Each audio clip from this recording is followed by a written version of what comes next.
Rod Fleming in the Philippines here. I'm going to talk today about homosexuality and what homosexuals should do and look like. But before we get there, please remember to subscribe and please join my Patreon. It's very inexpensive. And what you're going to find is that very soon all of my stuff is going to go onto paid for sites, Patreon being one, and because, you know, YouTube is a dead loss. It's an absolute dead loss. So there's no point in me being on YouTube other than to advertise other platforms. So please join the Patreon, the address is there, and you will find that you will be updated there rather than here over the next few months. So today, however, let's talk about homosexuality, and you'll have to excuse that I'm a little bit on a list here. I can't get this bloody thing to stand up straight at all. So, oh, by the way, somebody was criticising me for being Scottish. I'm Scottish, and I am not about to moderate my accent for anybody. Right? Get it clear. So, you know, sign up and be nice. So we're going to talk about homosexuality. Now, we've said this before, but let's say it again. Let's cover the ground again so we know what we're talking about. Homosexuality is a concept that was actually created in the 19th century, and the first reference to the word homosexual comes from a guy called Carl Maria Kertbeny. It was actually not his real name, but that's what he's known as, in a letter. And it's quite clear from other writings of Kertbeny. He was not a fan of homosexuals, by the way. He was thoroughly negative, but it's quite clear that what he was talking about was what had previously been known as a catamite. Now, the word catamite comes from Ganymede, who was the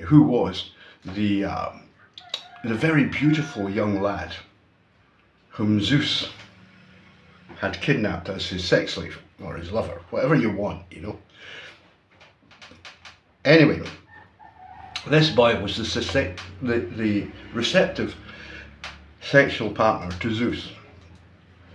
And this, by the way, was absolutely commonplace in this culture. It didn't signify anything other than that Zeus was incredibly masculine, right? So, Kertbeny saying, these are catamites and I disapprove, basically. Now, the word entered English, and at the same time as this was happening, a concept was arrived at, both in Germany, where really the first sexologists existed, and in England, not in Scotland, but in England, a concept arrived, or appeared, which was called the idea of sexual inversion. Right now, a sexologist called Henry Havelock Ellis, who actually might have been French, but he lived all his life and worked in England. He took this and made a whole book out of it, and it's a fascinating book. Now, he's a difficult read. This is not the easiest man on the planet to read. This is not Tolkien, you know. It's certainly not J.K. Rowling. It's hard work. But, I mean, a lot of what he says is extremely good, and his research is... He's the most thorough researcher I've ever read in this area. I mean, he covers so much ground, and he covers it in such depth. So they had invented this idea called innate, or Ellis called it congenital sexual inversion. Now, this was something that they couldn't explain, but that they believed was caused by some a priori effect, probably in the womb. Okay, well, what they were basically saying was, this is not learned. This is something that you're born with. That's why it's congenital. It's not something you learn. This can't be changed. This is not something you can just say, oh, well, he's homosexual this week, or he's not homosexual next week. And Ellis was quite careful to, you know, because he's careful about everything he wrote, to ring fence all this. But, you know, when we were talking about sexual inversion, this is what it is. And at the time there was no way they could actually establish whether this was real or not. The one thing that was really convincing about it, and it remains so, is that so many homosexuals say, well, I was born this way. And, you know, I've spoken to so many ladyboys, backwards, you call them what you like. And it's the same, you know, so many are the same. Some say, no, I was 13, 14. But so many say, no, I've had girls say to me, I was a girl when I was inside my mother. Nothing has changed. When I came out as a baby, my mother knew at once that I was a girl. Right? And these are real people living today. Okay? So this melds very, very well with the modern gay argument that we were just born this way. Well, what you have to understand is that if you're making the claim, which I'm not denying, by the way, but if you are making the claim that you were born this way, then there must be a cause. There must be a physiological cause for that. What you've just said is it's not psychological. It's not something I learned. It's something I was born with. I was born this way.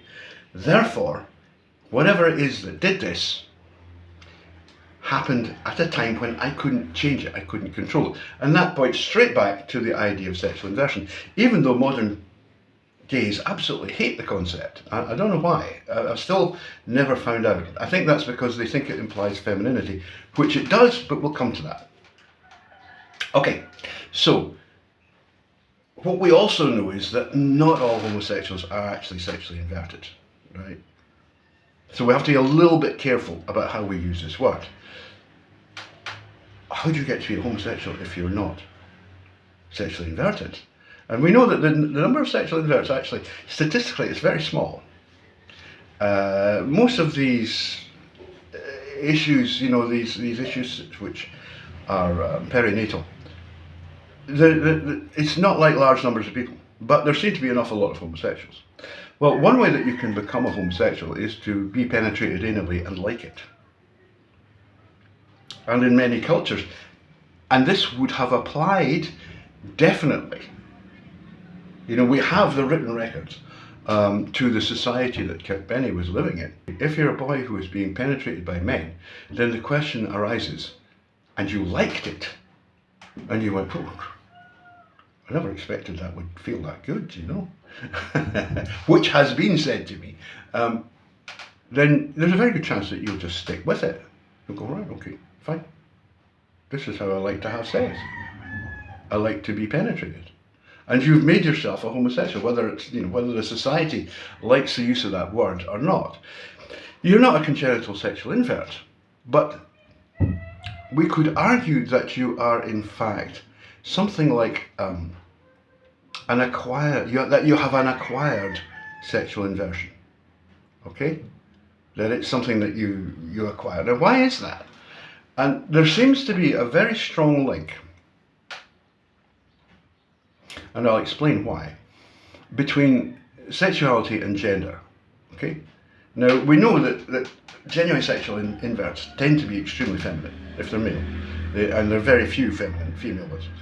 They tend to be very, very feminine, and they can't help that. That's just the way they are, you know. And they were like that when they were 5 years old, you know, running around with a towel on their heads. They ain't going to change. They are going to, let's be quite honest, they are going to arrange their date with destiny as early as they can, and once they're confirmed in this life path, they're going to stay with it. Okay? That doesn't explain the ones who come on board later, if you like. And it does seem that there is this link, a really powerful link between sexuality and gender. Now, I know that people, particularly feminists and fucking idiots, various fucking idiots, have tried very hard to say that gender and sexuality are separate and they can independently vary. That is absolute bullshit. This is simply not true. Gender and sexuality are absolutely fixed together.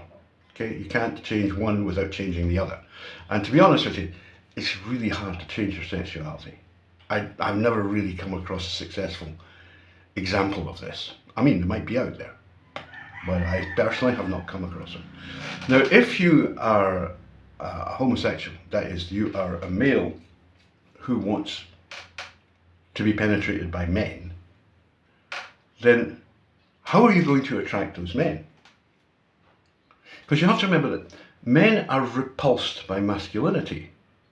Now, this is actually far more important in many ways than their attraction response. Let's be clear, these people don't want relations with other homosexuals. Okay? They don't. They want relationships with what they see as real men, that is, masculine men. Usually big, hairy, powerful, dominant, masterful, strong men. So how do you get those? Well, the standard way across the planet, and really up until, even until the 1960s in the West, the way to do that was to be feminine. I mean, I remember Julian Clary, who's a lovely, lovely, lovely person. He was a girl, but he was asked on an interview, he's a comedian, he was asked, highly effeminate, he was asked, how much alcohol does it take for a man to become a homosexual? And she looked at the interviewer and said, 4 pints. And what she meant was, it takes 4 pints for a man to forget that I am actually male and to come on and try and have sex with me. That's what she meant. And she explained that later. But it was hilarious, it's very funny, and Claire's a very funny person. And it's also very true. The effect of the alcohol is to take away the natural male revulsion towards masculinity, to reduce it, right? So that in fact what happens is you go, actually, you're not so bad. Yeah, come on, let's get a short time hotel. And I can absolutely promise you, you can walk around pretty much any major city in fact, practically any village in Southeast Asia, and you will see this happening all the time. You will see homosexuals who have usually feminized themselves, more or less, engaging with men and trying to get sex with them. Sex in which they will be the recipients. Okay? That's the standard form. So what that indicates to us is that a homosexual should really appear to be a girl. So what happened in the West, what happened with this like with like thing, which frankly is unheard of. You go back, and I have done this, you go back all the way back to studying even Sumerian culture, and certainly Greek and Roman culture, which there was a lot written about this. Nobody was ever attracted to someone like themselves. This idea of like with like didn't exist. In fact, they wrote, I can't remember the writer now, but they wrote that, that just isn't right, donkeys don't go with donkeys. And it was absolutely counter to everything that they observed. They did have catamites. Men did have relationships with adolescent boys. But the idea of grown men, that's the ones with the beards, like me, going with other grown men, appalled them. It wasn't just that they didn't understand it, it appalled them, it shocked them. I mean, if you did that in Rome, then you would be, you wouldn't just be a laughingstock. It would be worse. What happened was that during World War II, the United States mobilized over 16 million men. And they were all young, and they were all very horny. I mean, you can't put that many testosterone high men in one place, without it getting very steamy indeed. And we do have records of groups of catamites setting themselves up in various army bases and it getting found out, basically. But so what these were, what the military services were, what the armed forces were in World War II, certainly as far as America, and I think this is absolutely the case for Britain as well, is they were absolute melting pots of situational homosexuality. Listen, get it straight through your head. If a man can't get a woman, he'll do something else. And that might be jerking off in his socks, but hey, if there's a cute young adolescent handy, well, that's where it all comes from. At least it's not a goat, So what happened was that there were a lot of men who came out of the armed forces, were demobilized at the end of World War II, who had had sexual relationships with other males. Now they weren't necessarily, and most of them would not have been sexual inverts, but they had acquired this taste. It's like, I like this. This is enjoyable. And the thing is that some men enjoy penetrating anally. They like it. It's like, that's fine. And there are other males who enjoy the sensation of being penetrated. So that they may not be like really spectacularly large numbers, but there are sufficient of them for it to count when you have, you know, a sample of 16 million. That's a lot of guys. And so a significant number of them were, some would have been sexual inverts, but an awful lot of them had acquired this habit. Okay? Now, what these men were used to being appearing masculine because they were in the army, and the only way, or the navy or whatever, and the only way that they could fly under the radar, right, was to keep up this appearance of masculinity. Otherwise, they would be caught and they would be discharged dishonorably, because that's what happened. If you were caught doing this sort of thing, I mean, they didn't shoot you or anything, they just said, right, you're out. And that's it. And you get a dishonourable discharge, which is a problem because if you had a dishonourable discharge, then it became very difficult to get. There's a lot of jobs you just couldn't get. You know? So guys are very like, no, I'm not interested in that. So prior to the war, and the book here that's well worth reading is called Gay New York by George Chauncey, written in 97, I think, 96 or 97. And he discusses two groups of homosexuals. One group were, really they were gender conforming, they looked like guys. They dressed more or less like men, you know, sort of. And the other group were called Fairies, right? Now the first group were called queers, the second group were called Fairies. And these are group names which they applied to themselves. They weren't pejorative, not in the beginning anyway. Now after the war, you have cities like San Diego, San Francisco, New York, absolutely swamped, and the same was happening in places like Liverpool and London, you know, absolutely swamped with men being discharged, you know, and there certainly weren't enough women to provide them with sexual relief. Oh my God. You know, 16 million men. I mean, that takes a lot, you know. So they continued their former practices. They may well have continued with their former partners, their former sexual partners. But they were not about to let themselves be seen as girls because, you know, they had become adapted to this idea of, you know, we're soldiers, we're men, we're manly men. We killed these bloody Japanese, which is true. I mean, there is no real suggestion that a catamite would be someone cowardly, although that is, you know, kind of meant by the Roman. But you know, women aren't cowardly. Why would catamites be cowardly? I mean, it's one of these, you know, just a nasty smear, really. The catamites just liked being fucked. Basically, that was it.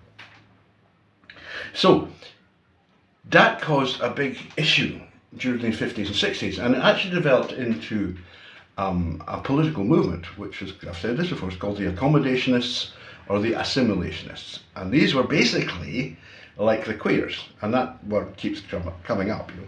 So they were basically doing things which would not alert the society around them to the fact that they were homosexual. In fact, they dropped the word homosexual at all and used this ridiculous neologism, gay, which means absolutely sweet F.A., by the way, and it rhymes. So, because they didn't want anybody using the word homosexual. It's like, oh, homosexual, that means catamite, that means, oh, I'm a woman. Now, the thing is that in order to be a successful catamite, you have to be a woman. Because how else are you going to attract the masculine men that you want? Remember, they are repulsed by masculinity. It's like kryptonite. It really is. It's like kryptonite. You know, if you're a heterosexual man and you find a masculine-looking man coming on to you sexually, and it does happen, you know, it's so creepy. It just goes, no, we're not going there. And most men, I would hazard, are just like that. So that leaves your homosexual in a difficult position. So what happened was that they actually developed a complete new paraphilia, which never had existed before.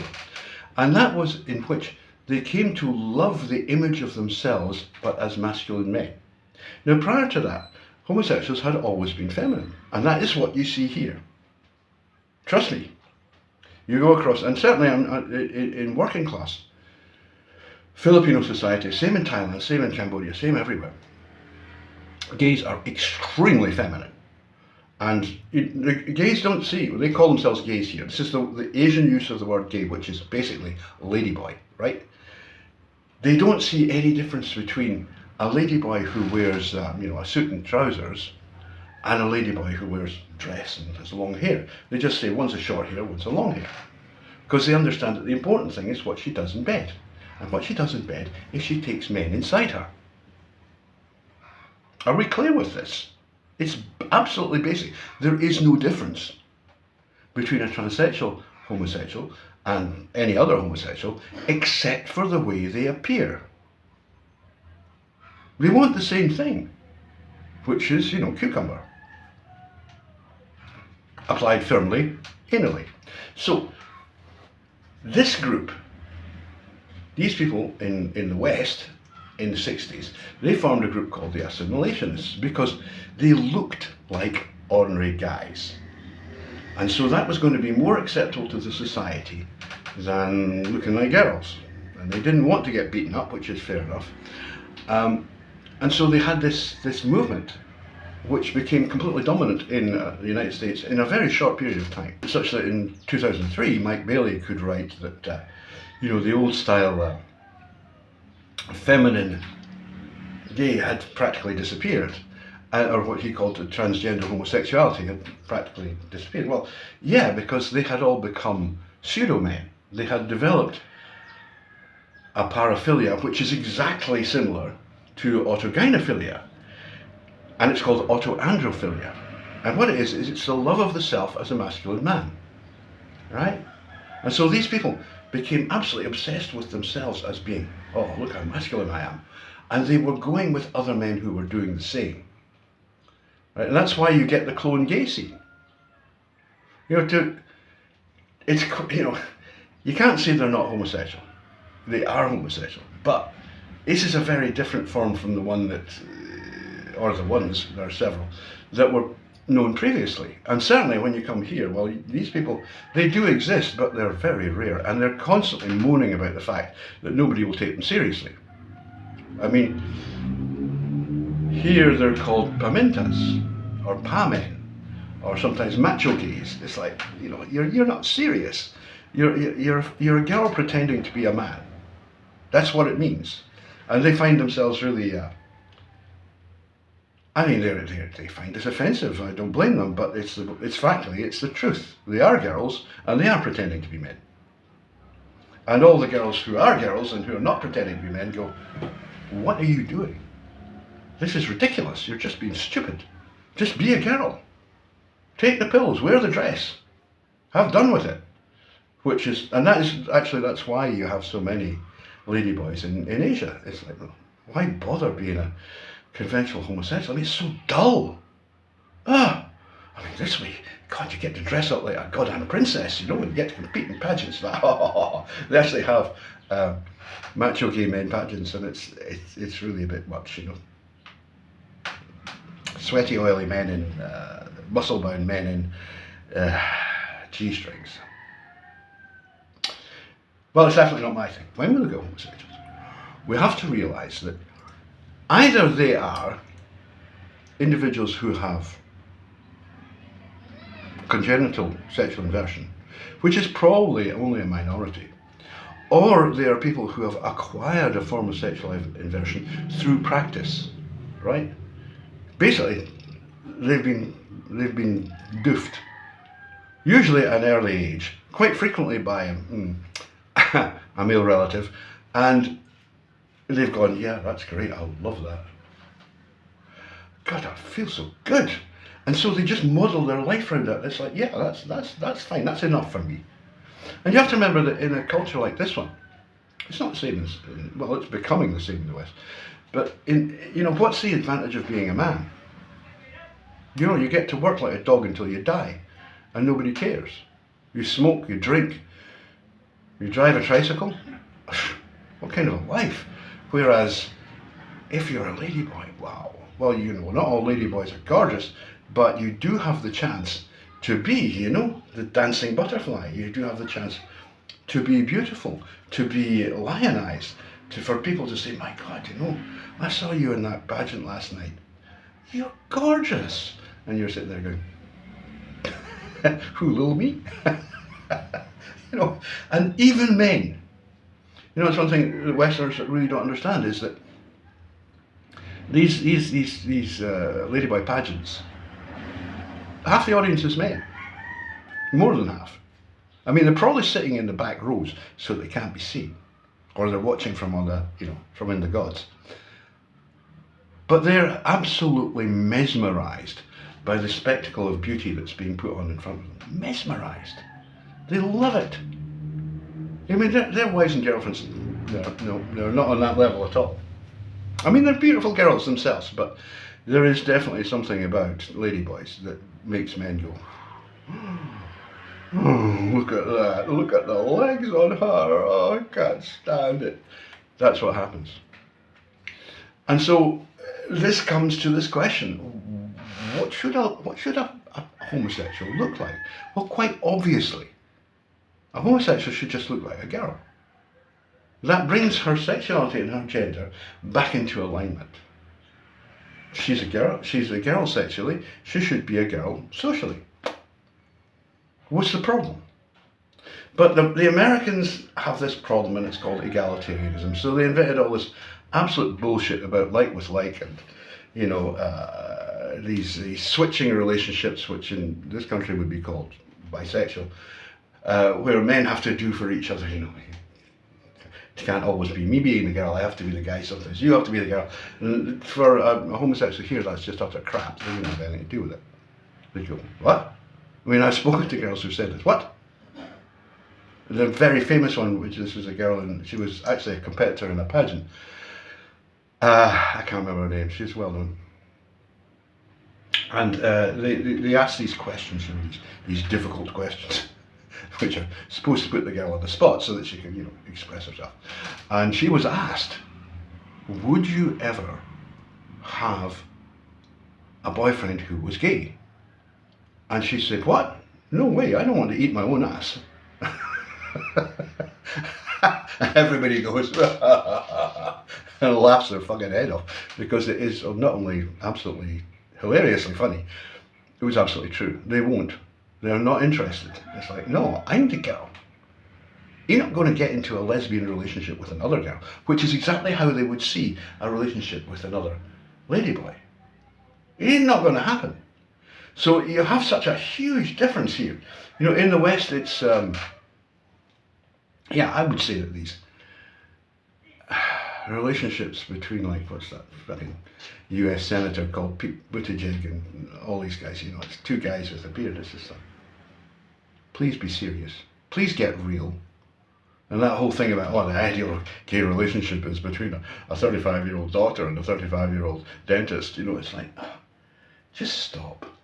Just stop with this bullshit. You know it's bullshit. I know it's bullshit. Everybody else knows it's bullshit, but you're still going on with it. So, in my opinion, not very humble, but established over many years, is that male homosexuals should just get girly. Be girly. Be a girl. You know, take the pills, get the dress, learn the tricks, grow your hair, do that stuff. And I don't mean like fucking Dialon, who's just not a very good actor. But, you know, I have met people who've, you know, I mean, they're all over the place here. Males who perform femininity fabulously. And I mean, they're fabulous. It's like, wow. How can you be so gorgeous? And it's not just the way they look. It's everything. It's the way they move, the way they talk. I mean, quite often you hear they don't conceal the fact that they've got a slightly masculine voice. But then you know, there's a Scottish actor, I can't remember his name now, he's very good. And he was saying that, you know, if you want to play a woman, all you do is just modulate your voice a little bit and speak more softly. Just change the way it comes across and it will sound feminine. And he was right. He's absolutely bloody right. He played a lot of, you know, drag roles. And he's absolutely, yeah, you don't have to, you know, you don't have to do that. It's the whole package. And if the whole package is devastatingly alluring, then you're getting somewhere. So that's my opinion on this one. What should homosexuals look like? They should look like girls. I don't care if you don't like it. Bye bye, take care.